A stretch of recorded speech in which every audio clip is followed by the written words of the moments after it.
Hello everyone, and thank you so much for joining us today for our webinar presented by Bridgeline Digital on 6 content marketing tactics brands use to improve conversions. Allow me to introduce myself. My name is Alex Combos, SVP of Marketing and Growth at Bridgeline, and I'll be hosting today's webinar alongside Carl Cordes, our VP of Business Development. Thanks, Alex. Hey, we've got a lot of exciting content to cover today, and I'd like to remind everyone that if you have questions throughout the presentation, please enter them into the question box, and we'll be happy to address them at the very end. With that said, Alex, let's get going. Great. So, here's a look at the topics that we'll be covering today. First, we'll dive into the 6 tactics one by one and give specific examples of how companies are implementing them. Then we'll cover what tools are critical to plan and execute a strategy without getting too much into the weeds. And with any tools you use, you need the proper foundation. So we'll cover how we have successfully implemented these for multiple clients. Lastly, we'll leave you with some key takeaways before we finish up with Q&A. Sounds good? Sounds great. Awesome. So I'll kick it off with some real-life examples of content from various services, products, and companies. So I'm just reading off these quotes. We believe our vision and values just as strong today as we did the first time, blah, blah, blah. We put marketing first in everything we do. We're recognized by Gartner and Forrester, etc. I won't go on as you get the idea. So Alex, there is something wrong with these examples. Yeah, it is. There is. It's all about them, right? Yep, first. We believe we're putting marketing first. We were recognized, etc. And really, if you think about it, that's not interesting. When you come to mention it, I agree. When you put together a webinar like this, you begin to rethink how you engage with content on the web. And now I've got to look at it, in a different way. You just can't take it at face value anymore. So, Carl, they say that behind every piece of bad content is an executive who asked for it. That might not be entirely true, because today how we consume content, and more importantly how we react to it, is changing, and it's changing rapidly. This leaves marketing departments scrambling to catch up. It does seem like an outdated approach and not really the best one, but most importantly, does it trigger an action? Well, that's what we'll be covering today. The 6 tactics brands use to convert with content marketing. So for those of you who are not familiar with Bridgeline Digital, Bridgeline provides web content management, e-commerce, and marketing automation solutions. Marketers use our tools to build websites, stores, workflows at scale and without engineering support. Think of unshackling yourself from your IT department. For the marketing teams who use our IF solutions, they are unable to unlock new levels of productivity, engagement, and growth. And most importantly, for these teams that are using IFs today, they are empowered to be able to do content marketing, and they have proven fantastic results when they engage in that approach. So let's take a look at these 6 tactics. Our first tactic today is the concept of mapping micro moments. So for many businesses, content marketing is still the #1 way to improve traffic, to gain leads, to drive sales. There's more content in more places with more topics than ever before, and this is multiplying every year. And success with content requires a series of micro conversions that lead to ultimate customer conversions. That seems like something we all want to achieve, right? Yeah, and some examples are webinar registrations, email subscriptions, social shares. The solution is simple. Know what you're doing, why you're doing it, and who you're doing it for. So welcome to the age of the connected customer. No longer limited to single traditional channels, the connected customer interacts with your brand across many touch points, online, in the store, and on the go. Each of these interactions is a micro moment, and this is where it all begins. Micromoments are critical touch points within today's consumer journey, and when added together, they ultimately determine how that journey ends. Traditional marketing funnels are fading. That's because customer experiences aren't measured in pieces of a funnel. Customer experiences are created in micromoments captured in a unified customer experience. And if you remember, Carl, we covered this in our webinar a few weeks ago. So these moments really are compromised by countless interactions, like texting a spouse with a carpool update, replying to a quick work email while you're waiting in line at the ATM, or posting a Caribbean vacation photo up on Facebook just to make your friends jealous.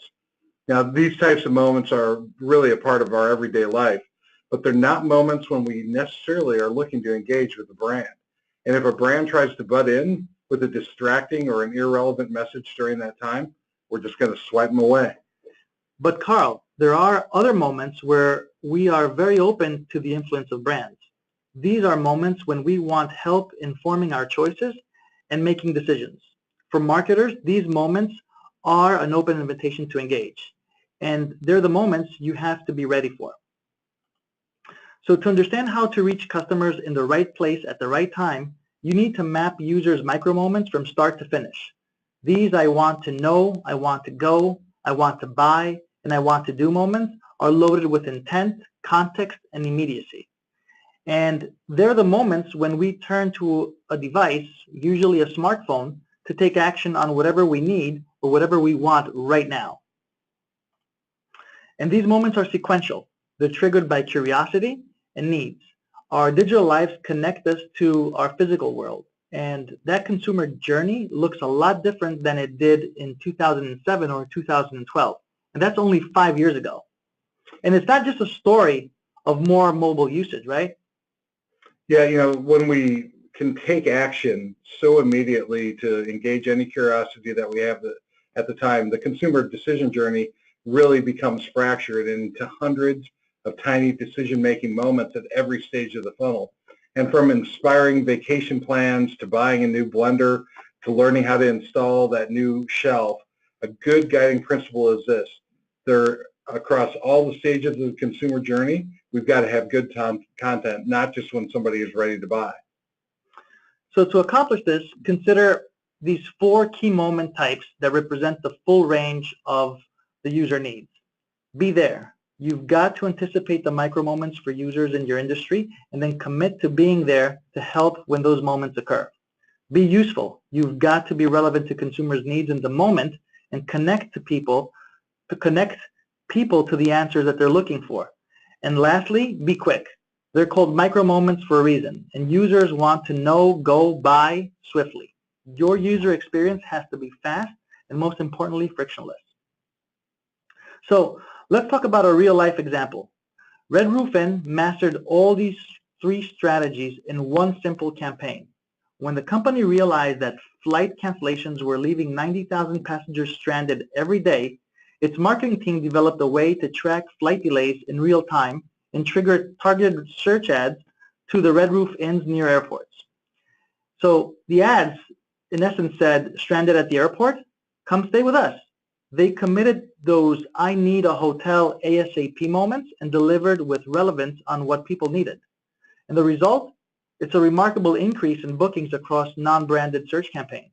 Alex, I think that's a great example of an innovative way to connect with somebody in the I want moment or in the I'm ready to, kill somebody because I can't get a hotel room, my flight's canceled moment.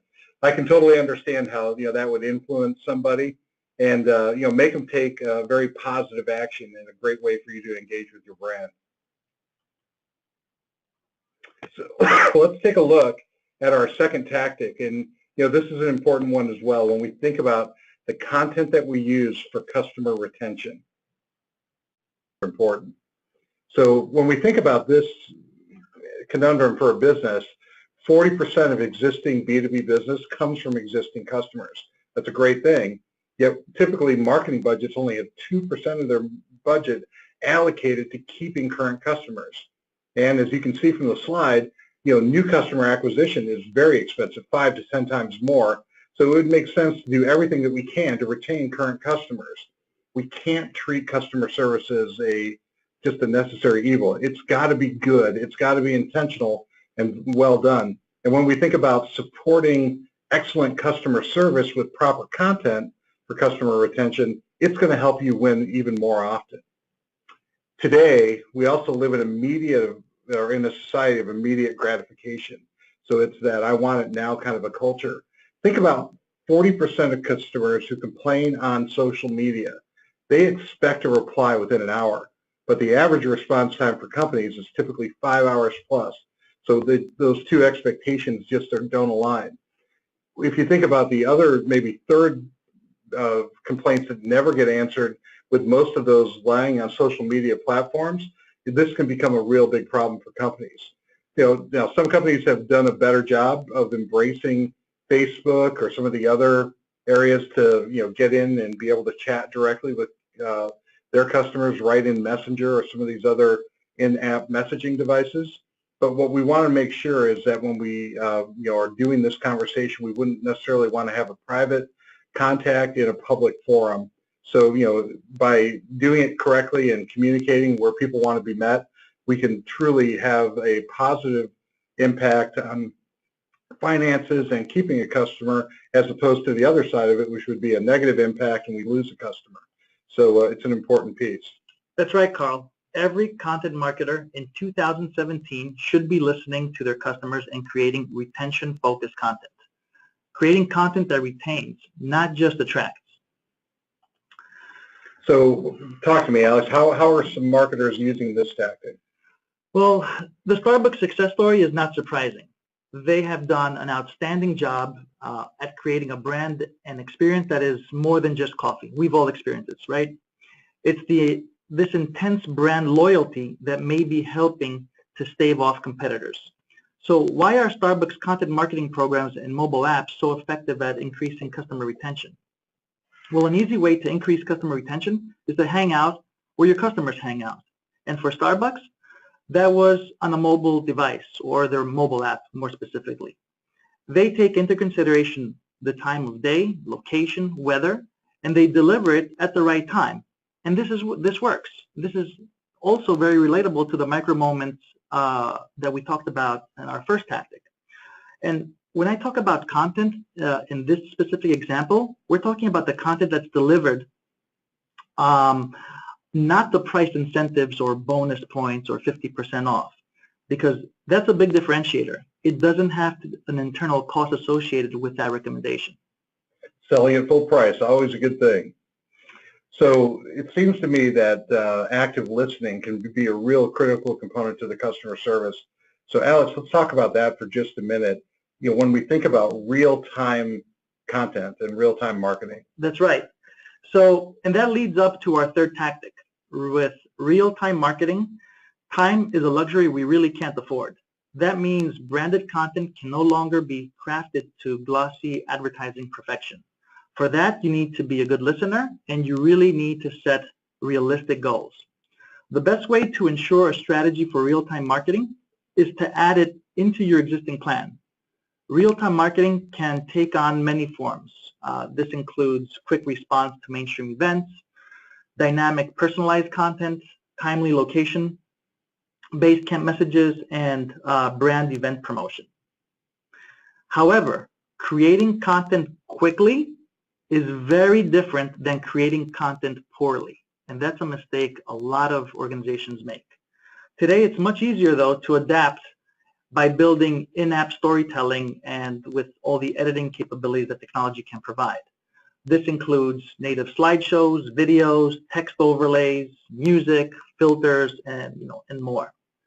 All marketers need to create high-quality, on-the-fly content, period. All you really need is a mobile device or two, some creativity, and some know-how. So I'm guessing we found a couple of good examples here, and the one that we want to talk about first is one of my favorite. If you remember back the Super Bowl a couple of years ago, there was a power failure, and it was an opportunity for brands to really show their awareness and create some humorous responses. So what we did with the Oreo cookies here is they used that power failure, and they were able to use humor and a clever side to generate an enormous amount of residual press mentions, brand awareness, and outside exposure. It seems so simple for organizations to do this on the fly, but they really need to give a great deal of autonomy to their social media team. And this requires a team who's always on standby, who can think creatively, and has some Photoshop skills. In the meantime, keep dunking those Oreos. Yep. And this concept can be applied beyond digital. I'll give you an example. Check out BMW's reaction to what would otherwise be a confident Audi ad. So if you can see here on the slide, Audi's ad attacks BMW in a specific category and a model. And BMW responds on a very, very different level. And at the end, BMW looks like the smart choice because of its ingenious and real-time comeback. I like it. It's indeed a checkmate. Some good creativity in those examples. So Alex, the bottom line is really about our fourth track then too. It's how do we tell good stories? Real life stories telling, and the science of doing that is critical. Yeah. So businesses are obsessed with storytelling. We even talk about it all the time, right? So most of the stories brands use are fictional. Unfortunately, some brand stories are just too perfect. Just look at these two examples of a dating site for farmers.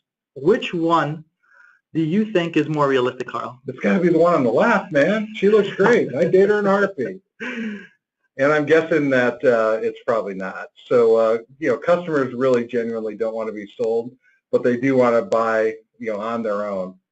So it could happen, man. I'm going to go check out farmersonly.com. Well, consumers are getting savvier about spotting, I guess the best way to put it is marketing wolves in sheep's clothing. Storytelling will make a shift to nonfiction whether they want it or not. Take a look at this Martha Stewart post about an easy recipe from her book that would only take 30 minutes to prepare and cook. Looks pretty appetizing. It does. But this is how it came out. It took more than 90 minutes to prepare and cook, and it tasted awful. I didn't try this. This was one of many posts by her followers. The impact this has is tremendous because you risk losing this user, this customer, this follower forever. And you might also lose more if this goes viral. So it is a really powerful example of that people don't want to be sold. They do want to buy in on their own. And when we think about the power of live video becoming, on social media platforms as the standard, brands need to embrace unfiltered documentary style communication. That could be a little bit scary, but if you do it well, boy, it can be so worth it. The best way to dive into this, though, is also with a success story, right? So Southwest Airlines experienced a massive technology failure, rendering huge portions of their computer systems inoperable for more than 12 hours. To get back on track, the airline canceled about 2,000 flights, causing a 4-day, tsunami of customer frustration. The magnitude of the issues were really unprecedented, and there were huge inconsistencies in what passengers were told, and more importantly, how they were treated. Let me give you an example. Some passengers got hotel vouchers, others didn't. Some passengers were kept informed, others were left to fend for themselves. Bottom line, it was bad, right? So from the very beginning, the Southwest online reps took complete ownership of the crisis. They apologized with evident sincerity to all customers at every turn, both in social media and explanatory content. Southwest took an innovative and effective approach to the humanization of this crisis through the use of Facebook Live video and to keep customers informed and to underscore their apologies. And they were praised by everyone, including the media, and that's pretty hard to do. So I agree. That story does illustrate, one of the reasons that the Southwest brand is so powerful. The good news is they don't seem to take themselves too seriously. They're willing to admit when they make a mistake, and they communicate consistently during a crisis, which is a little bit more than what United Airlines can say this week. Yeah. So let's time to move on to tactic number 5. Let's talk about testing your content here. So testing helps everyone slow down and see what's working. Everyone knows that. And if you're not all in with your content marketing program, don't do it. In order to be all in, you have to know what works. And to know what works, you have to test content. It's that simple. So when it comes to determining what landing pages and messaging converts more for prospects and customers, A/B testing is a great way to do that, and it's a very effective strategy. So when we think about testing, there are so many different elements that you can test on a page, but make sure that you're also testing the content itself. and we'll determine by doing that, what works most effectively. A great way to measure and refine your strategy is by analyzing the effectiveness of your topics. So the content intelligence company, Concurred, has an interesting take on the subject. The metrics most marketers track to evaluate performance includes page views, social shares, and reach. And these are all good to see what's working. But understanding the why is very vital and very important. Essentially, when you're able to attribute success at the topic level, you can continuously maximize engagement through the creation of compelling content pieces. And there are many different types of content tagging mechanisms today, right? Some require manual tagging, and some enable you to automatically tag your assets. Just make sure that you're tagging content appropriately based on what the content is really about. So we've got a couple of examples here that we can talk about. This is from Kissmetrics. And what they were trying to do was to test which content worked better for a landing page. The controlled version is very direct and talks about value, where the variant is much more descriptive and actually talks about the results. Now, after they tested both versions, the variant showed more than a 500% increase in demo requests. And for them, that was huge. So think about this. When you're doing content testing, base your decisions on the fact that, hey, you can choose to go big or you can get out, and that content testing is going to help you hopefully find the better variant to use and make a better conversion rate with your visitors. 500% increase, that's huge. Big. Wow. Okay, so our sixth and final tactic is specialization or not. So one of the most profound trends of the last decade is the specialization of marketing workforce. The growth of digital channels has created a huge demand for experts who are deep in the smallest of niches. Ad Age reported recently that agency employment is at its highest level since 2001. This is an indication of how the agency business is successfully navigating marketing's transition to digital. That said, there are now several major ecosystem challenges that loom large. And these are impacting how content is discovered, consumed, monetized, and will make, ultimately, marketing even more difficult. So specifically, these trends include media proliferation, basically infinite content, yet finite attention, social personalization, which is content following via the lens of friends, and advertising frustration, basic ad blocking, viewability, bot fraud, etc. So historically, marketers have defined themselves by their specialty. And these days, there are so many different subsets of marketing, it's difficult to even wrap your head around all of them. So think about this for just a second. We have social media marketing, inbound marketing, content marketing, search engine marketing, email marketing, direct marketing, usability, conversion, optimization, paid media marketing, branding, web design. For God's sake, the list just goes on and on. I got a headache. So defining ourselves by siloed vertical titles has led to siloed vertical work. But specialists do serve in individual areas, right? So, certainly technology has helped us level the playing field on this as well. And we're seeing marketing teams hiring more generalists, which is a good thing. Access to the new tools has enhanced marketers' skill sets overall. And in return, the access, really helps them get to the next level. When you do this together, they'll make it harder and harder for brands to get their message across, but they'll be better at doing it, and it creates a need for a new class of marketing Jedis, those who thrive as generalists. Jedis, I love that. So, also moving forward, the best marketers will know just enough outside of their specialty to be dangerous. So generalists can contribute to different parts of the business. At the same time, generalists will have some need for specialty skills. There's a lot there. It's less complicated than it sounds, but technology is empowering all of this to happen. Well, Carl, soon it will be acceptable to just simply say, I'm a marketer. All right. You're a marketer, man. Go on. Okay. So up until now, we covered the 6 tactics. How do we do it all from here, right? So from a technology perspective, there are a few core technologies that you'll want to consider. And we'll go through them right now. First is world-class built-in SEO capabilities to attract the right people. The other thing that becomes so key to a successful approach to this is web content management then.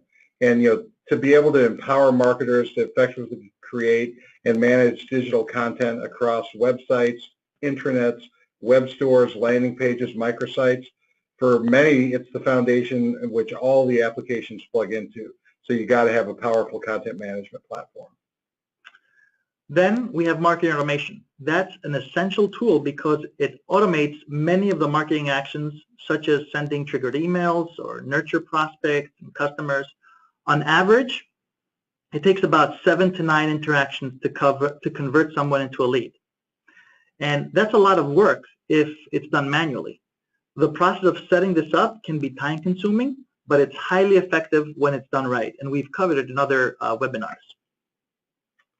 So the other part of it then becomes e-commerce, and that really can play an amazing role in a technology stack, especially when it comes to helping you, convert and retain customers.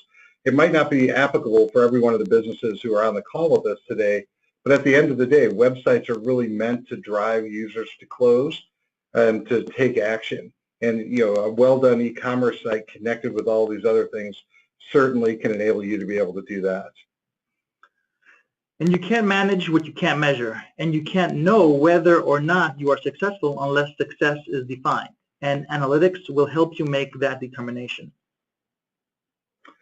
So finally, and this is probably one of the more important ones, is when we get to social media management.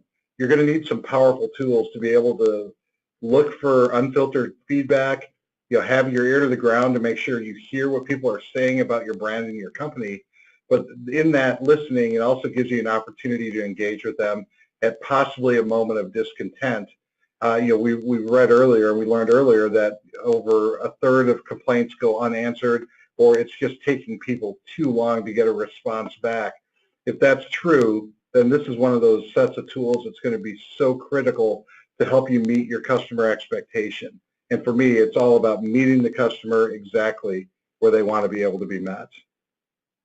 So finally, when you think about selecting technology, we often see that IT departments ask marketing for a different, features wish list.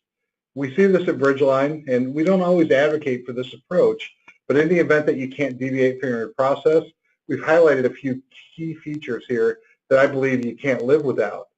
Certainly prescriptive analytics and cross-channel personalization, the ability to do A/B testing and publishing workflows are just a few of those things that we named. Yeah, really good. So some of the concepts we mentioned in regards to developing content strategy and testing and tagging taxonomy are really key. But now let's take a deeper dive into those areas to show you how we help companies develop a winning solution. Sounds good. So let's start with what's probably one of the more obvious questions. How do I drive more conversions? For any of the marketers that are on the line, that's what they want to know. Well, Carl, you start by looking at intent. Are people taking actions and indicate they want to start building a relationship with you? For example, are they going from our blog to our main website or vice versa? Are they repeatedly downloading or engaging with our content over time?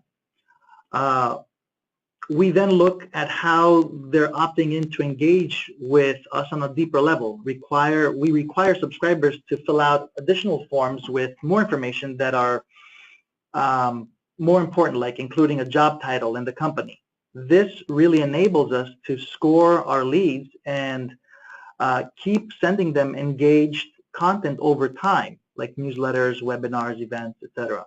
The above needs the right foundation. And without the proper foundation and technology, no matter how good the content is, it will never convert. It doesn't matter how targeted your audience is either. So I'd like to quickly go over how we do this internally. Sounds good. Okay. So to start off, we engage with our customers in an upfront research exercise in our discovery phase. We do this by leveraging a user-centered design philosophy. This includes stakeholder and end-user interviews to assess what's important to them and to determine the business requirements. You see, understanding the key objectives is critical from a business perspective for the key constituents and the department. and we want to make sure those objectives jive with the end user needs and wants. That's where we ultimately define key audience personas that we talked about earlier in order to inform the architecture and design team and the content strategy efforts that need to be taken. So oftentimes we'll also conduct an SEO and analytics review to understand the current usage and behavior. We want to learn from how the existing content is performing in order to baseline and define the key KPIs for overall improvement. So we also can do a competitive analysis, and that can be tremendously helpful as we take a look at your top competitors. Think about how they're representing themselves online and offline, and what are some of the key features or functions that are offered with the goal of differentiation. At the bottom line, we really want to help make our customers stand out from their competition and find a way to better engage with their brand. So we take all of this research and define how users will interact with the application, and we create sitemaps, flow diagrams, and page-level wireframes. The wireframes are certainly the blueprints that enable us to outline some of the key features and functions that will appear on the page. So when we're trying to create that relevant content experience and to embrace the content strategy that the organization has, we really are looking at all the different elements that are available to create that unified customer experience. And then you can layer in other concepts like taxonomy, content targeting, and we just want to create that personalized one-to-one web experience whenever we can. We also are in the process then, once we get that initial work done, to be able to give you a clickable prototype for you to be able to test the experience and to ensure a very highly usable and relevant experience every time a visitor comes to the site. We want to test and try out those calls to action as well. So the main driver is not only to function, but it really is about conversion. That's right. And lastly, Bridgeline solution really provides for a lot of out-of-the-box features and functionality, and those can be customized and tailored to the customer's needs. And really, from this point on, the right foundation is built. This ensures that the content, whatever it is, can be developed, tracked, blasted, shared, and analyzed. So, in summary, these 6 content marketing tactics will: number 1, increase the visibility of your brand. Develop a lasting relationship with your audience. 3rd, improve brand awareness and recognition. 4th, create loyalty and trust, both with your current customers as well as your prospects. And lastly, help you to build authority and credibility. And these should be a top priority for any organization. And that's so this really wraps up our presentation for today. We greatly appreciate the time you have spent with us. If you have any questions or want a copy of this presentation, please email us at marketing@bridgeline.com, or you can contact directly Carl or myself. And at this point, should we open it up to questions, Carl? Yeah, let's do that. We had a few that came in as we were talking. We appreciate you sending those. The first question we got was, how do companies with limited budgets and limited resources hold themselves to the same standards of major brands? Yeah, Alex, I'll take this one. It's really interesting because that seems to be a common problem that we help people solve for each and every day with the clients and prospects we work with at Bridgeline Digital. So how do we do that? So when you think about having to run to the IT department to get a web page change, or to be able to update a site or create a new landing page or something like that, within the context of the iApps platform, we're going to empower marketers to be able to make all of those changes on their own. And so what we're trying to do is help you to create efficiency. So if you're a small team or you've got limited budgets, our expectation is by providing you an excellent set of foundational tools that you'll be able to compete against those bigger companies. So that's an important part of it as well.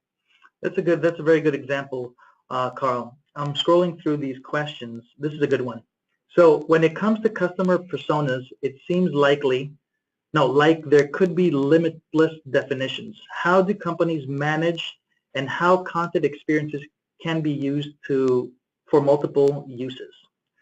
That's a very good question. So you should always create content with the intention of repurposing it at a later date. Try to write on topics that are continually relevant and that will also, I guess, age well, quote unquote. Use different content marketing formats like how-to guides, videos, webinars that focus on strategy. You know, Alex, I think another thing to consider here would be creating content around one particular theme. That is also a good tactic to consider because it enables you to develop a series of articles that could be repurposed, more often, either separately or together. We know that content is king, and the personas and how deep we go, it really just depends. Okay, that's a really good question. I have one last. We have time for one more question. Sure. How about this one? We hear and read about buyer personas, again, buyer personas, Carl, and how the content should be tailored to those profiles. What's the best way to go about this? Well, to begin defining your buyer personas, you really want to start by being as broad as possible. And then you drill down into the specifics. You also have to keep in mind that most businesses will have multiple buyer personas. The best way, I guess, is with an example. Let's use a fictitious business that manufactures and sells. How about we do socks, Alex? Bold, colorful socks for men. Okay. Let's call it Bold Socks, okay? What a profound name. Okay. You're really on your game today, buddy. Okay, so because this sock company now, let's say manufactures their own socks, and it's really easy to spot two groups of buyers. We have the end consumers. These are the actual customers who are purchasing for themselves as a gift or for another person. And you have also wholesale accounts. This would be wholesale buyers that, from other businesses that want to sell Bold socks in just their own stores, right? Or online stores. So the best way to analyze this is we break one of them down further. So let's take the first group, the end consumer, which can be broken down into, a few buyer personas. Yeah, I was thinking about this, Alex. So you certainly have a couple of different buyer personas that would potentially come to that site. And depending upon the product that you were selling, we may have to dice those personas up a little bit differently. So in this particular case, let's keep it simple. We've got men purchasing socks for themselves, or we have women purchasing socks for their boyfriends or their husbands to give as gifts. And that's how we could go about it. You take each one, determine what drives them, create content, create offers, ads that will trigger them in those micro moments, and voila, we're going to sell a bunch of socks. And that's how you go about it. You really go step by step, defining these personas, and you create content around that for men who are purchasing for themselves, as well as content for women who are purchasing for their husbands or their boyfriends. And you do the same thing for wholesale, and then you see by industry, right? So, Alex, for me, when I think about these questions, and the last two on buyer personas are powerful because think about, what it means to the business to get this right. So I want to encourage you, if you're not doing this today, let's leave this call with the intent of, developing a buyer persona and taking a baby step, okay? And then be intentional. Think about how you want to communicate directly with that particular type of a buyer persona, and then, go do some testing and trial things. You could ultimately have a ton of these things, and it could require a lot of strategy, and it could require a lot of different thought to make this work effectively. But if you're not doing it, take that next step. We don't want you to just hear this one ear out the other. Let's move and let's get people engaged to do the right thing. Yeah, and it comes back to mapping that micro moment and see where it starts and how it ends. And when you get the first results, just try to do it next time just 10% better. That's another baby step, and you do it by persona. Anyway, I think we overanalyzed personas, and may be relevant to think about it as a next webinar, but I think we're out of time. We are, sir. So again, Thank you all for taking the time to attend our webinar today. We hope you found it very informative, and have a great day. Appreciate it. Have a good day, all.